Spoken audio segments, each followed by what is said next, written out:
Hello and welcome to our 15th year of our time. Movin Melvin Brown is a song and dance man without equal. He has all the energy of the great R&B, rock and roll and soul generation. He's a wonderful singer, dancer, writer, philosopher and man of peace with the best laugh, and he's here. Hello, Melvin. Hello. There's the laugh. Glad to be here. That's the laugh. Melvin, it's terrific to finally get to have a chat with you, because you've been touring the world for a very long time, haven't you? Yeah. I've been touring. The interesting thing with everybody is we started somewhere. Yeah. How did you start as a performer? Well, I started performing, my first day of school, in kindergarten. The teacher, Miss Wilson, say, "Can anybody dance?" I thought, what kind of question is that? Everybody dances. That's what I thought. Because in my house, when music came on, people just danced. Everybody danced? Yeah. So I raised my hands. Miss Wilson said, "Melvin, come and dance for us." You know, I did a little dance called the Hucklebuck back then. Oh, I remember that. Yeah, the Hucklebuck. And then everybody clapped and yelled, and I thought, if I can get these people to feel like this, I know what I'm going to do in my life. Even at that age, that's what I thought. And you know, we went out for recess in kindergarten. I didn't go back in. I sit on the side of the hill. I said, I got to plan my life. And you were how old? 5 years old. 5. I think, you know, the truth is people that are really going to be entertainers for the rest of their lives, I think you know at that age. You just know. Yeah. So what happened next? Did the teacher give you a contract? Did she sign you up for life? No, but if my father would have found out, I wouldn't have been here. Oh, okay. So the family wasn't keen on that idea? No. But I learned to sing in church. You know, at 5 years old, I was in church, and I mean, that was the only part of church that kept me awake.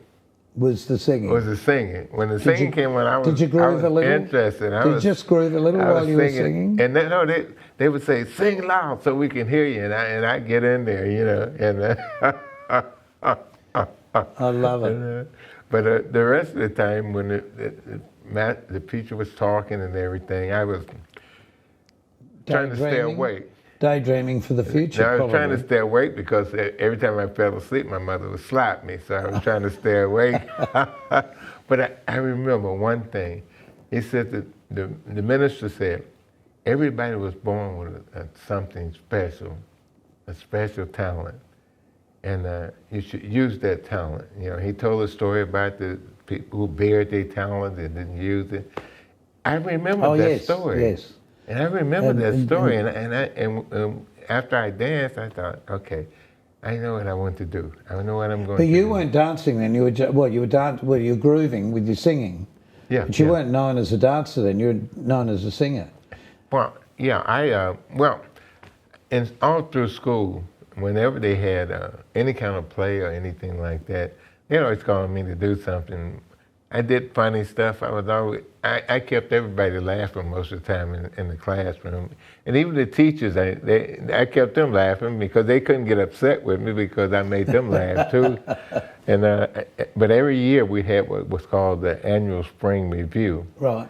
And I was, you know, of course, it was just known that I was going to be there. You know, I was going to be a part of it. Oh yeah, well we can't keep Melvin away. He'll be in it. Yeah. Yes. As you got older, you put a group together? Together? Well, yeah, I was about maybe 7th to 8th grade, and I put together a doo-wop group, and well, actually, it was a church group because we were singing gospel songs, and that's the kind of thing that I have in common with Sam Cooke is that I started out singing gospel songs. Well, you're doing a show for the Adelaide Fringe and also in Melbourne. Yeah. And that's based on the Sam Cooke story? Yeah. And of course we got our first gig was at a petrol station. At a petrol station? Pumping and singing? And we went in, the guy says, what are you boys doing? They said, well, we're singers, and we're thinking maybe we'll go find a place where we can get some gigs. He says, look, he says, why don't you come and sing for me next Friday or whatever it was? He said, and I'll pay you. And I thought, hey, that sounds great to me. So we went and sung, and I think back then we maybe got 25 cents a piece, but back then that was money. Oh yeah, money, exactly. You suddenly realise I can earn money from doing this, and this is what I want to do. Yeah, yeah. And then you can go back to your parent and say, I'm earning money from this. I think it's very hard for a lot of young kids who are really driven, who know they've got this burning thing inside of them, they've got to let it go, to convince parents this is a real job. That's true, because my parents didn't want to hear about it. It was like, you better get a job. You're talking about entertainment. No, you better, yes, exactly. So you ended up, of course, having to go into the armed forces. Why did you do that? Well, you see, I had to do WAP group, and in Cincinnati, we were the opening for James Brown, B.B. King. All these people were coming through Cincinnati because they had King record label. Right. And so we got to open shows for these people. They let the do-wop these names are legendary, aren't they? Yeah. And we'd open shows for them. And so by the time school was over, I'm thinking, what am I going to do? We want to make it as entertainers. So we don't have money, we don't have resources. And I thought, well, I talked to the group and I said, let's join the Army and we can do special services. That way, we'll do 2 years of special service, we'll get money, and then when we get out, we'll be on our way. And this was obviously a sing for the troops to cheer them up, and it never happened. No, that never happened. And like I said, I think that guy is still laughing today because it never happened. I love it. But that was discouraging for me because I so believed him, But did that help you in any way, like with a disciplinary lifestyle, do you think, being in the Army? Or was it just frustrating? I think it was more frustrating for myself and for them. Because I realized, my mother always taught me, treat people the way you want to be treated. And I thought that's the way the world was, But then when I realized the guy just blatantly lied to me and I'm stuck in this place and I can't do entertainment. Here's the group and this one's you. Yeah. Look at you. So the jumpsuits and the style of clothing you're still wearing. Yeah, well, I made those clothes, all those clothes. I made all the outfits for the group. You made also. them. Yeah. So this is a side of you that we haven't talked about. With the sewing machine, with the little pedal, did you do? Oh, yeah. Well, this was like in the 60s, they came out with these jumpsuits, Yeah, that's right. And I thought, well, that'd be great for us to have something like that. So I went and bought 4 of those suits, and we got on stage, and things started ripping apart and stuff. I thought, this is terrible. Then I looked and I thought, well, maybe it wouldn't be too hard to make, And I thought, well, I'll try it. I got nothing to lose. So I bought some material and bought a sewing machine, and I started, back then materials were really cheap. Yeah, I mean, you could buy a yard of material for $2, And in fact, for 50 cents, you could buy a yard of material. Yes, yeah. So I bought some material and I worked on it until I got it worked out. And didn't have any patterns. I didn't use no patterns or anything. I just learned from, And I got it worked out when I made one for myself. And the guys looked at it, man, that's really great. That's really great. So here's a shot of you in later years, though, dancing, because this is the other part of you that people think of you as a tap dancer. Yeah. I guess more, particularly here in Australia, they think of you more as a tap dancer. Yeah. But you didn't learn to tap until you were 45. And the reason that you waited so long. Well, the reason I waited so long is that you didn't need to. No. What happened is that I was in Austin, Texas, and I had this telegram service I was doing, and I was doing work. Singing telegram. Yeah. I was doing work with the homeless and the elderly people. I was, doing work with them, and I thought, you know, I thought, okay, these people get left out of the situation. So I thought I'm going to build a home for children and elderly people together, because I was taking children to the nursing homes also. All right. The interaction was so great. Absolutely. So I thought, that's suddenly become a thing now for that to happen again. So I thought I'm going to build this home, but I'm not making enough money to do that. So I thought, okay, I'll find gigs and move around the world. I'll make enough money and come back to do this. Well, one of my friends says, I know a guy in Canada. He does a lot of festivals. Give him a call. Maybe you can. So I called him up. I said, I'd like to come and work at your festival. He said, what do you do? I said, I sing. And there was this long pause. And I said, and I tap dance. He said, great. We never had a tap dancer before. And neither had you. I never tap danced before in my life. So he called me back. He said, look, he said, I got 4 festivals lined up for you. I had 6 months to learn to tap dance. Now, I don't recommend that to anybody else, though. No, but if you're driven, it's not hard. If you want it, it's not hard. Yeah. Well, we're just going to take a short break, because behind every man, there's often a woman, and we're going to meet the person who now stimulates this man to work as hard as he does. We'll be back in a moment with Francesca.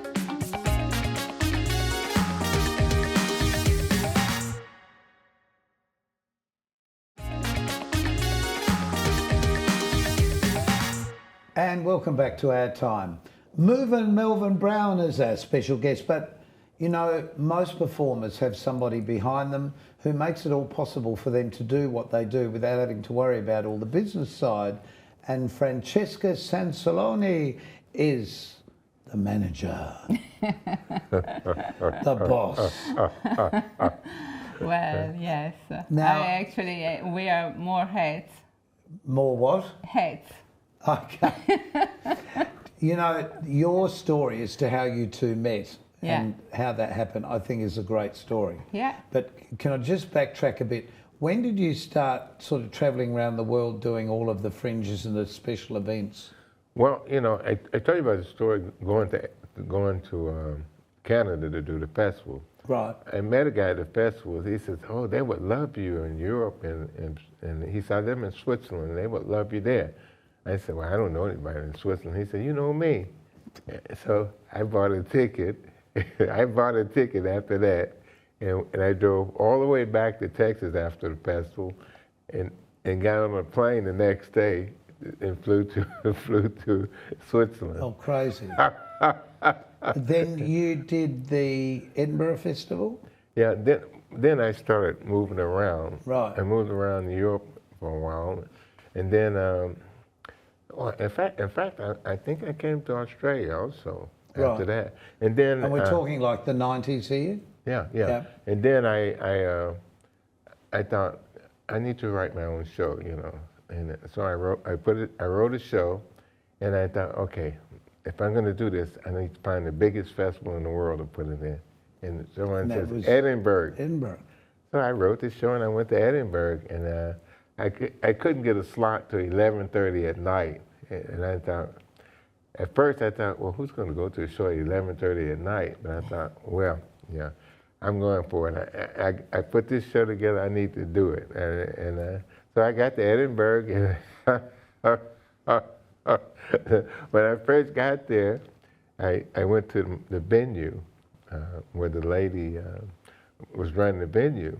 And when I got to the venue, Francesca was talking to the lady at the venue, so I thought, I was introducing myself to everyone in the venue because I was going to work there, you know.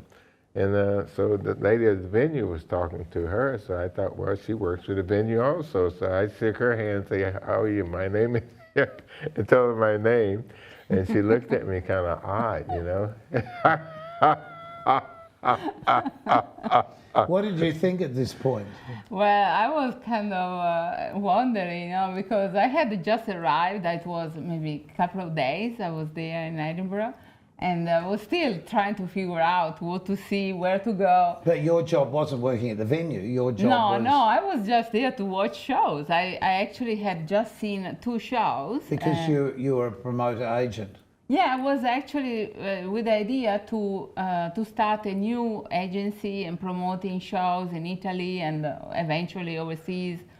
And so I went to Edinburgh because it was actually a couple of days before it was my birthday, and I had a birthday party. And a friend says, "Oh, why you don't go to Edinburgh?" I said, "Oh, that's a big festival. You will get a lot of ideas over there." Yeah. I said, to be honest, I never known Edinburgh because I was working with operas. Okay. So I was, a lot about... And he's so close to opera. totally different. So I was like, traveling in Italy with the opera in Verona, blah, blah, all the biggest venues. And then I said, okay, let's go to Edinburgh. All So right. you're standing there, you've just met her, Yeah. and what happened next? Well, he actually thought I was working there, so then you wanted the details or just a summary? Well, the summary. Because I think the summary is very funny. Well, he asked me actually, what do you do here? Because basically he meant what role, and I thought, oh, why is he asking me that? So I thought, oh, I'm looking for good shows to, And you said, And I said, what do you do? And I said, I was looking for you. great pickup line. And she If thought ever she thought I was joking, but I was You were real serious. serious. I was looking for someone to manage my show, so yeah. Yeah. Which yeah. you've been doing ever since. We've got some footage here just so that those who haven't seen you perform can just sort of get a vague idea. You were on America's Got Talent. You moved right up to the end of that. What year was that? Do you remember? 2016. See, that's why you're here. Did they ask you to go on it? Because they usually do. Yeah, They pick yeah. up people from the Yeah. different festivals. Yes. Talk about black on black there. That's not working. All Yeah, well, you recognize the Oh, yeah, island. that's better. That's Edinburgh, actually. And the BBC, point is the that one, yeah. that's when you really became known as a tap dancer who sang rather than a singer who tapped. It was a Right. great poster. Yeah, it's more like a song and dance, man, you Yeah. know. Yes, the old-fashioned sort of song and dance. I love that. Melvin just keeps on moving. And these are your costumes you've made. Yeah, yeah. Yeah, that's true. And your show now works around really basically with the band. Is that you as a backup singer in the background? Yeah, yeah, that's me. That's you in the red dress. But you work with a live band, Yeah, yeah, and so everything that you're doing is live and real yeah, yeah. and happening sort of in the moment. Yeah, authentic. How hard is it to keep travelling from your perspective? How hard? Well, it's actually it's fantastic because it's kind of being home in a different part of So different you've got parts of the- homes all over the place? Yes, Because you regularly go... because you build up, familiarity, tapping away there. people and friendships, and so it's like really going back home every To time. see friends. Yeah, to see friends. Like a big holiday well, with him yeah. working. Well, with him working, But you... he does his part. I do Yeah, my part. Yes, and your part is... And my part is, getting everything moving, basically. For making sure the publicity is happening. Yeah, publicity And happening. you're the very much production, on the ground making it happen. Production, and and. You chose well. Yeah, yeah. Well, what did a guy in Italy tell you, Melvin, that regarding choosing well? What did you say? Do you remember? Yeah, well, he said that, we chase them until they catch us. That's a good line. A good line, yeah. What keeps you going on stage every night? What is it? Because you're doing the same. You're going on stage every night too. Yeah, It's a well, question for yeah. both of you. Well, he has also a one-man show, but most of the shows are live band. Yeah, like with live music, Yeah. yeah. And the show you're currently doing is a story of Sam Cooke. But you've you've both worked and met some of the greats in music. Yeah. Drop a few names.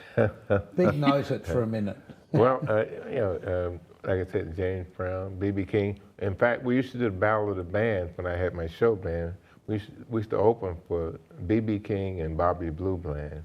We used to open for them in Dothan, Alabama.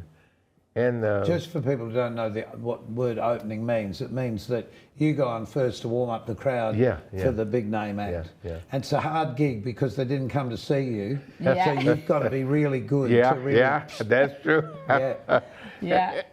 I mean, in coming into Cincinnati, when I had to do our food, that was Ray Charles, the Isley brothers. I went to school with two of the Isley brothers, you know. And so, I mean, back then, you know, whoever was coming along, they would come through Cincinnati at some point. Yeah. And the biggest highlight of all this, well, it wasn't one of the highlights, was they said, well, we can open at the Reading Road Armory. This was a building where they was having a show at the time, and they says, this guy is Little Stevie Wonder, you know, I'm like, who's Little Stevie Wonder? Who's that? Yeah, and we got there, and this guy, he had one record at the time, Fingertips, and we did the opening thing, and I still didn't know who he was, and he started playing this harmonica. I'm like, wow, this guy is amazing. Amazing, and blind. And then the band kicked in, and I was like, man, this guy is amazing. This Little Stevie Wonder. Yeah, I recall that. We're the same age, and I recall a lot of the things that you would. Yeah. Because we heard so much American music in those days. Yeah. Because the American music was sort of everywhere in the world. Yeah. Well, but then there's another one that we did a tour with the band. We had a hit record. It was maybe 1972, 73 or something. Across the South. With the band. That was the band, Movin, Soothing, and Stone Funk Band. Yeah. We had a hit name. record. Yeah. And we did a tour on the college circuit, and we stopped at the Tuskegee Institute to do a show there. And the lady said, well, we got a young group that's starting out. Would you mind if they open for you? I said, no problem, you know. Had no idea who they was until after, you know, a while after they did it. It was Lionel Richie and the Commodores open for us. Amazing. Just hold that thought. We've got to take a short break, and we'll be back in a tick. See you then.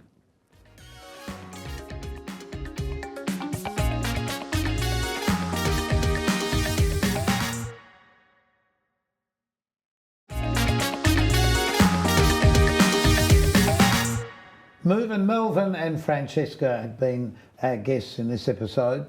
We're just talking during commercial break. When you were young, because I asked you the question, where do you stay? And you said... Yeah, with friends. I yeah, mean, with friends. You've developed all these friendships. Yes, exactly. But when you were a young man with your vocal group... Yeah, no, this was the band, show your band. Yeah, your show band. It was difficult to find accommodation because... Yeah, you couldn't get a hotel or anything because you were fly. Yeah. They wouldn't give, even if the place was empty. You couldn't even go in the front door. No. And so we eventually arrived in the city and go to the club, and someone would show up and say, where you guys staying? And we didn't have a place to stay because they knew the story. So they said, well, my auntie or my mother or somebody has a place. You can stay there while you're here. Amazing. But fortunately, all that's, mostly changed, hasn't it? Obviously. Yeah. So you've been here for the Adelaide Fringe. Yes. And now you're going, in a minute, you're in Melbourne. Yeah, so actually two different shows, because here in Adelaide, Sam Cooke, like Sweet Soul Music, the Sam Cooke story. And in Melbourne, on March 14th, in Melbourne we do Me and Otis, the soul of Otis Redding. Oh, okay. How many shows have you got in your head? We've got, I think the Sam Cooke story, it's the 9th, is it? No, he means how many shows how many he shows wrote. can you suddenly... Yeah, he wrote at least 9 different shows. 9? No, you said 9. Yeah. And this is all everybody... based on the people that you've known and worked with? Yeah. These people, you know... So the songs you're doing and the tapping that you're doing, I mean, everybody sort of, I think, identifies you as Movin Melvin being the tap dancer, Movin Melvin. But they may not realise your acting ability and your, obviously, your singing ability from little boy. Yeah. Well, What's your favourite? was my favorite show? No, your favourite, tapping or singing? Both. Both, yeah. Oh, Yeah, because a lot of people ask me, how can you tap dance and sing at the same time? I say it just happens. When I start singing, my feet start your moving. feet start moving. Yeah. But when we were talking, you made a very valid point. It's just everybody can sort of tap dance because everybody taps their feet and joins in. Yeah. Look, it's been absolutely great talking to you both and getting to know you both as well. You know, great success in the future. Keep doing it. Keep doing it. Thank you. I appreciate you. Keeps us young. Yes, absolutely. Thank you, Malcolm. Oh, And, no, thank you. yeah, that's- and good luck in Melbourne. So, until next time on Our Time, we hope you've enjoyed meeting these two fabulous people. Keep yourself nice till next time we meet. Bye.